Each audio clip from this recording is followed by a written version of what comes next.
Alors mes chers amis, j'aimerais aujourd'hui vous proposer une mission impossible. À savoir essayer de vous expliquer en quelques minutes comment procéder au ménage de Pessah dans la joie, dans la gaieté et surtout sans stress. Généralement les femmes, empreintes de crainte de Dieu, durant cette période elles sont super stressées. Bien évidemment, elles savent combien c'est grave de posséder chez soi du chametz.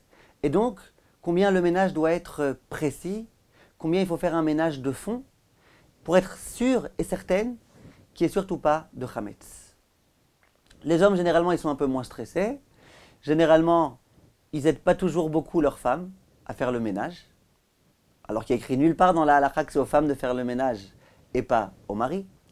Et on raconte d'ailleurs en s'amusant qu'un jour il y a une femme qui a dit à son mari, dis-moi, tu sais c'est Pessah qui approche, je sais que tu as super envie de m'aider. C'est vrai que tu as super envie de m'aider à faire le ménage, tu es d'accord avec moi? Et lui il prend son air comme ça, il dit, oui, bon si tu le dis. Elle dit, ah c'est gentil, je savais que tu voulais m'aider. Alors regarde, si tu veux m'aider, je te demande quelque chose. Ne sois pas à la maison depuis le matin à 8h du matin jusqu'au soir à 8h du soir. Tu sais, si tu n'es pas à la maison, tu me laisses faire le ménage toute seule, c'est la meilleure façon pour que tu puisses m'aider. C'est vrai que tu as envie de m'aider, tu as envie de m'aider. Alors si tu as envie de m'aider, c'est comme ça qu'il faut que tu fasses. Le mari dit, bon d'accord. Le lendemain matin, à 8h05, il s'en va de la maison. La femme, elle commence à nettoyer, il n'y a pas son mari qui est là pour l'embêter. Elle nettoie. À 10h du matin, il arrive. Alors elle lui dit, mais mon chéri, je t'ai dit, si vraiment tu veux m'aider, ne sois pas à la maison de 8h du matin jusqu'à 8h du soir. Je sais que tu as envie de m'aider. Alors pourquoi tu reviens là à 10h? Alors le mari dit, mais combien tu veux que je t'aide? Ça fait déjà 2 heures que je t'aide. Combien tu veux? Toute la journée? Donc en fait, comment faire pour procéder à ce ménage? Vous savez qu'en général, les rabbinim, lorsqu'ils parlent à cette période-là du ménage de Pessah, ils ont tout type de phrases qu'ils sont habitués à dire. Ils disent par exemple, vous savez, à Pessah, on est sorti de l'esclavage. Il n'est donc pas question de re-rentrer dans un nouvel esclavage qui est celui du ménage fastidieux. Il y en a d'autres qui disent, vous savez, il n'est pas question de prendre nos enfants et de les amener en sacrifice. Le sacrifice de Pessah, aujourd'hui, on ne l'amène pas. Prendre nos enfants, leur donner des tâches fastidieuses, leur crier dessus, c'est vraiment pas ce qu'il faut faire. D'autres rabbinim vont vous dire, vous savez, mesdames, la poussière, c'est pas chametz.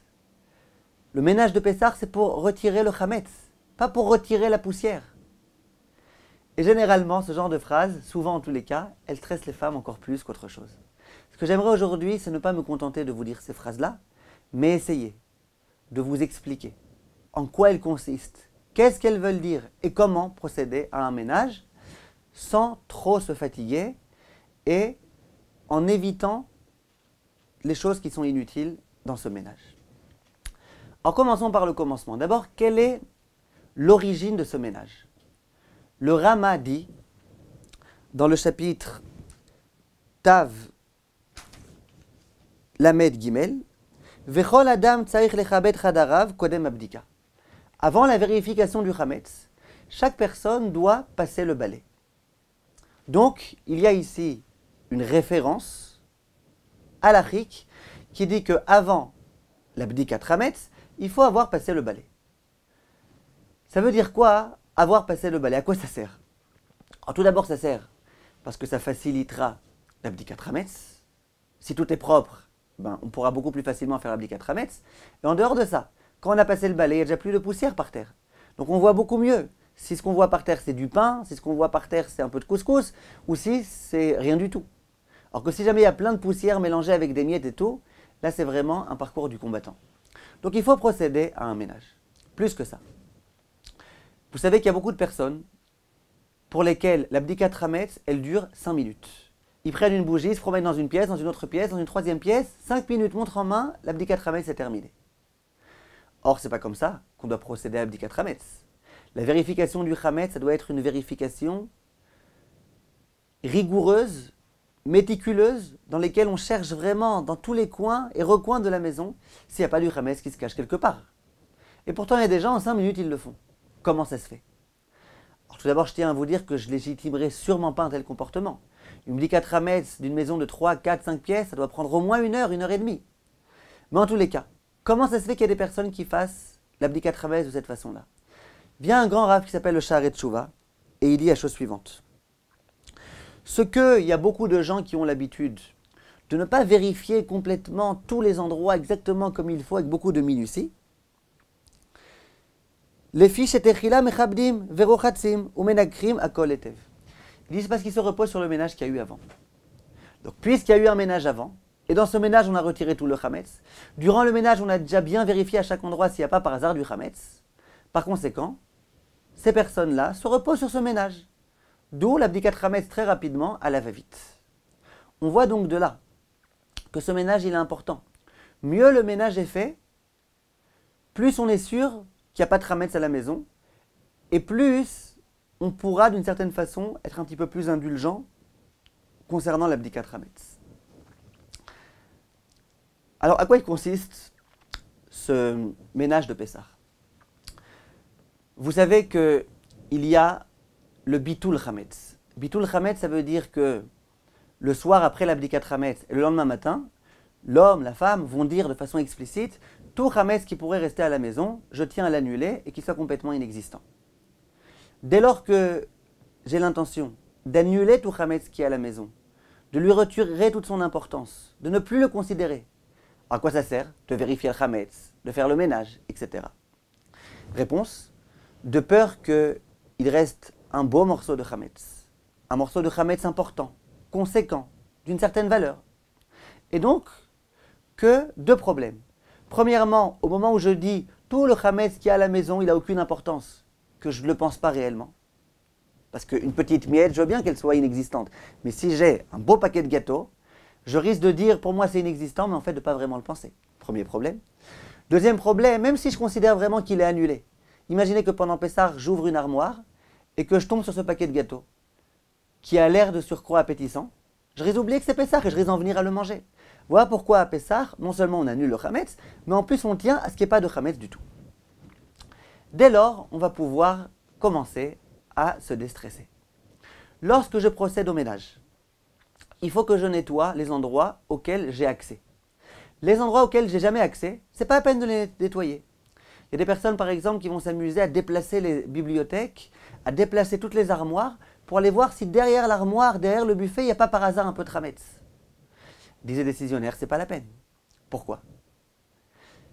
Imaginez qu'il y ait un petit peu de chametz là-bas. Vous êtes d'accord que c'est un chametz qui est tombé par terre, qui n'a plus aucune importance, qui est sale, qui est dégoûtant.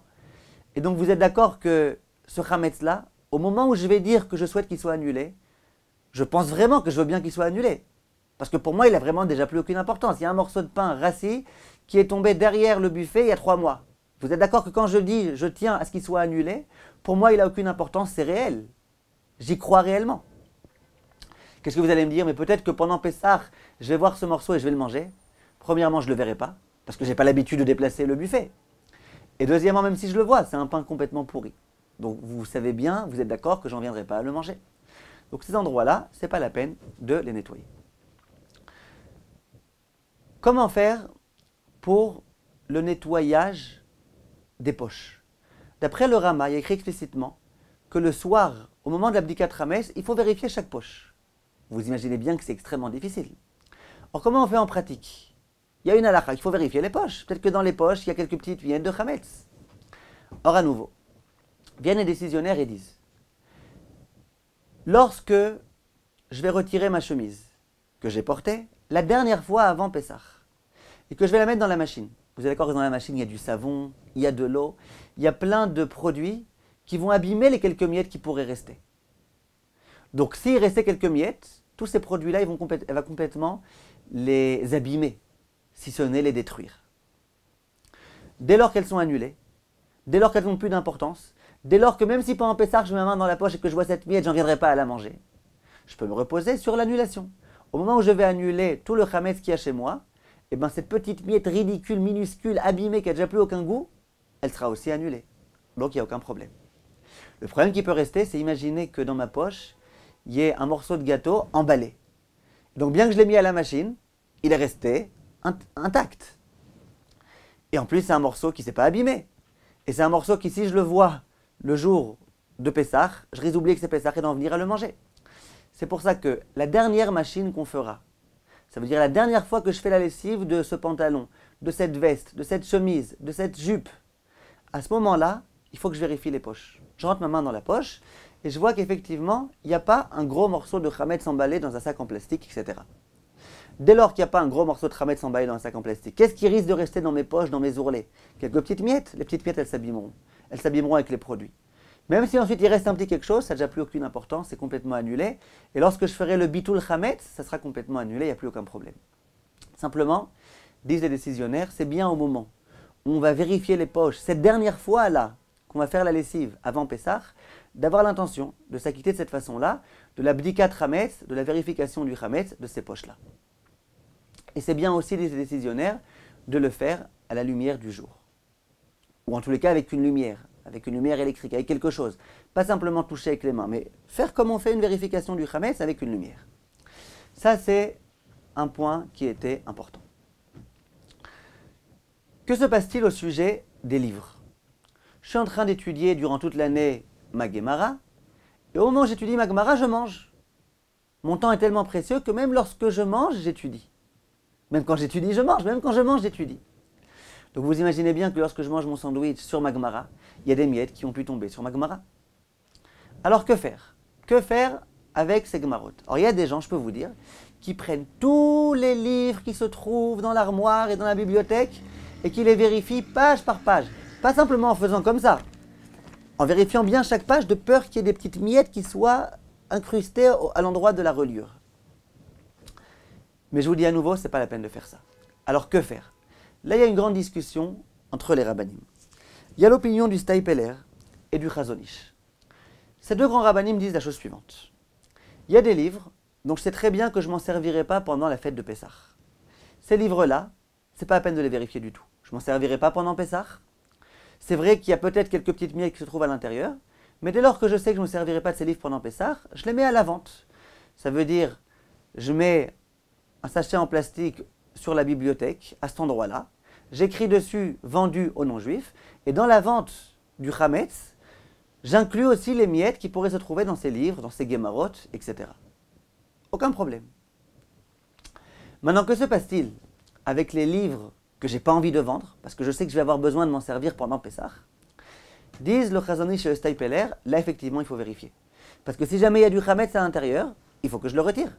Donc je dois procéder à la vérification de tous les livres dont j'avais l'habitude pendant l'année de me servir en mangeant, et dont je sais que je vais m'en servir pendant la fête de Pessah, et donc que je ne peux pas vendre, que je ne peux pas mettre dans cette fameuse bibliothèque que je vais vendre aux non-juifs. D'autres grands rabbanim, tels que le Rav Ben Sion Abba Shaul, tels que le Rav Ovadia Yosef, disent pas du tout. Ils disent même les livres dont je vais me servir pendant Pessah, c'est pas la peine de vérifier page par page. Et ils disent que telle était la coutume des grands rabbanim séfarades, de ne pas vérifier tous les livres page par page, même ceux que je n'ai pas vendus. Ils disent c'est pas la peine de vendre. Ils ne sont pas d'accord avec le Chazon Ish et le Staipeler. Pourquoi? À nouveau pour la même raison. Ils disent qu'est-ce qu'il y a dans cette Gemara peut-être au maximum? Un éclair au chocolat, il n'y a pas. Ce qu'il peut y avoir peut-être, c'est quelques petites miettes qui sont tombées. Imaginez que pendant Pessah, je vois ces quelques miettes. Je vais en venir à les manger? Sûrement pas. C'est dégoûtant. Donc au moment où je procède au bitul chametz et que je me dis tout chametz qui se trouve dans mon appartenance, je tiens à m'en débarrasser, bien évidemment, au moment où je le dis, je suis sincère. Et je suis vraiment sincère que ces petites miettes qui n'ont aucune espèce d'importance, je tiens à les abîmer. Je tiens à les annuler. Donc si je les annule, il n'y en a plus. S'il n'y en a plus, il n'y a pas de problème. Qu'est-ce que vous allez me dire?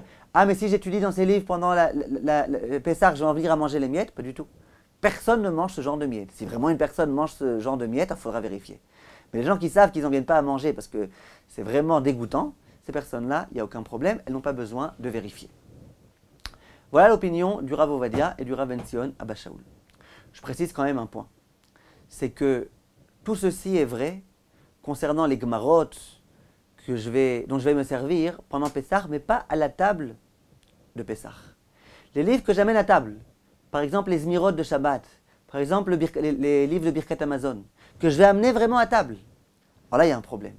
Parce que imaginez qu'il y a une petite miette que j'ai certes annulée, mais qui vienne et qui se mélange avec ce que je mange, qui se pose sur la table, je risque d'en venir à la manger. Alors là, il y a un véritable problème. C'est la raison pour laquelle mon conseil, c'est d'avoir des livres de Zmirot de Shabbat spécial pour Pessah.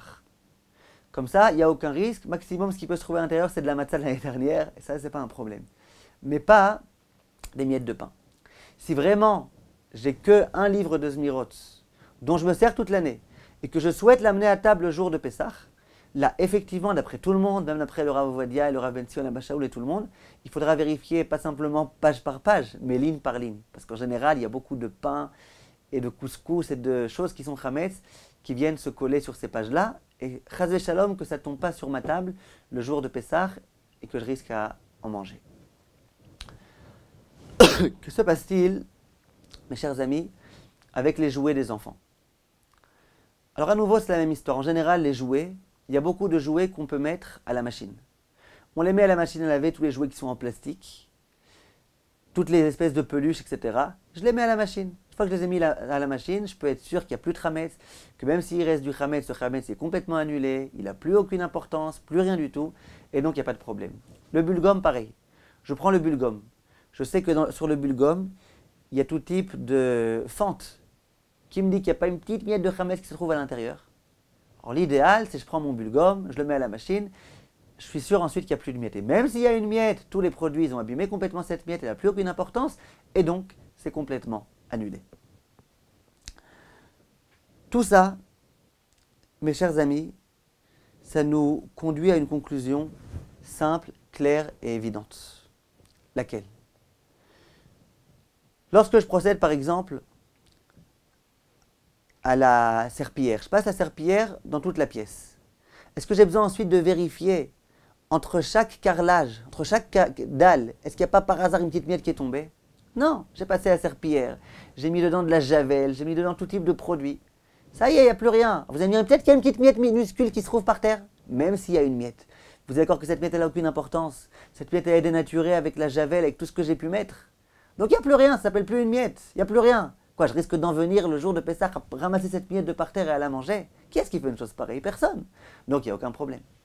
La conclusion à laquelle on est arrivé, c'est que dès lors qu'on procède au bitul chametz, dès lors qu'on va annuler le chametz, que dans notre esprit on va se détacher du chametz qui se trouve à la maison, le seul problème qui me reste, et pour lequel je vais faire le balai, et pour lequel je vais procéder à tout le ménage, c'est uniquement de peur qu'il reste quelque chose de conséquent qui ne va pas être inclus par mon bitoul. Soit qui ne va pas être inclus parce que c'est tellement important que je n'ai pas envie de m'en débarrasser, soit parce que même si je suis prêt à m'en débarrasser, je risque d'en venir à le manger pendant la fête de Pessah si je le trouve. On comprend bien que donc toutes les petites miettes, toutes les formes de chametz qui seraient abîmées, toutes les choses chametz qui ont plus d'importance, qui coûtent plus cher, et que j'en viendrai pas à goûter pendant la fête, vous êtes d'accord que toutes ces choses-là, elles sont incluses dans mon bitul chametz. Dès lors qu'elles sont incluses dans mon bitul chametz, on peut déjà être complètement déstressé. Ça veut dire que lorsque par exemple je vais vérifier mes armoires, les armoires dans lesquelles il y a des vêtements. Alors tout d'abord, si l'armoire elle se trouve dans un endroit où on n'a jamais l'habitude de mettre du chametz, c'est dans la chambre des parents, à un endroit où jamais les parents mettent de chametz, ça ne sert à rien de vérifier. Pourquoi on vérifierait? Il n'y a jamais de chametz à l'intérieur. Si jamais c'est une armoire où on a l'habitude quelquefois nous-mêmes de mettre de la nourriture, ou alors que c'est dans une chambre d'enfants, on ne sait jamais les enfants où est-ce qu'ils cachent leurs friandises qui sont quelquefois chametz, on ne sait pas. Là où il y a des enfants, partout il peut y avoir du chametz, même dans les toilettes il peut y avoir du chametz. Alors là il faut vérifier. Il faut vérifier quoi? Est-ce qu'il faut vérifier qu'une loupe qui n'est pas une toute petite miette? Non. Il faut vérifier qu'il n'y ait pas un gros morceau de chametz. Il faut vérifier qu'il n'y ait pas un morceau de chametz, par exemple, qui soit emballé. Pourquoi? Parce que s'il y a un gros morceau de chametz, s'il y a une gaufrette comme ça emballée dans un papier aluminium qui se cache là-bas, là effectivement il y a le double problème. Le premier problème c'est que lorsque je vais faire mon bitul chametz, je ne vais pas avoir la véritable intention d'annuler une chose qui a encore une importance, puisqu'elle est encore consommable. Et il y a le problème que même si je pense l'annuler, le jour de Pessah, je vais voir cette gaufrette, les enfants ils vont voir cette gaufrette, ils vont en venir à la manger. Ils vont oublier que c'est Pessah, elle est appétissante. Donc il faut que je vérifie, au moment où je vérifie les armoires, qu'il n'y ait pas ce genre de chametz là. Ce genre de chametz qui est encore appétissant, qui pourrait encore être consommé, qui a encore une importance. Mais d'aller vérifier qu'il n'y ait pas une toute petite miette, non, c'est pas grave, même s'il y a une miette. Quel problème même s'il y a une miette? Même s'il y a une miette, d'abord elle est incluse dans ma vente du chametz, et ensuite elle est annulée. J'ai annulé tout chametz qui se trouve à la maison. Qu'est-ce qui se passe? Je vais en venir pendant Pessah à la manger? Pourquoi vous voulez que j'en vienne à la manger? C'est une miette de rien du tout, ça me dégoûte de la manger. Voilà, j'espère avoir réussi à vous déstresser. Si vous avez bien compris ce cours, vous comprendrez que dans le Hametz, dans le nettoyage de Pessah, ce qu'on cherche, c'est à ce qui est plus de Hametz, qui a une importance, et que je risque d'en venir à manger. Donc lorsque par exemple je viens nettoyer mes vitres, il y a un petit peu de poussière à l'endroit des vitres, dans les cavités qui se trouvent là-bas. Il y a un peu de poussière. Est-ce que je suis obligé de retirer toute la poussière? Réponse non. Je ne suis pas obligé. Il vaut mieux parce que c'est bien que la maison elle soit propre, mais je ne suis pas obligé. Si je regarde avec mes yeux et que je vois qu'il n'y a pas un gros morceau de gâteau, un gros paquet de gâteau, qu'il n'y a pas une gaufrette emballée, qu'il n'y a rien, alors qu'est-ce qu'il y a? Une petite miette? Ben, s'il y a une petite miette, elle est annulée. Qu'est-ce qu'il y a? Je vais en venir à la manger? Non, je ne voudrais pas la manger, ça me dégoûte. J'espère que vous avez bien compris, mes chers amis. J'espère avoir réussi à vous déstresser. Kol Tov et Pessah Kasher Vesameach.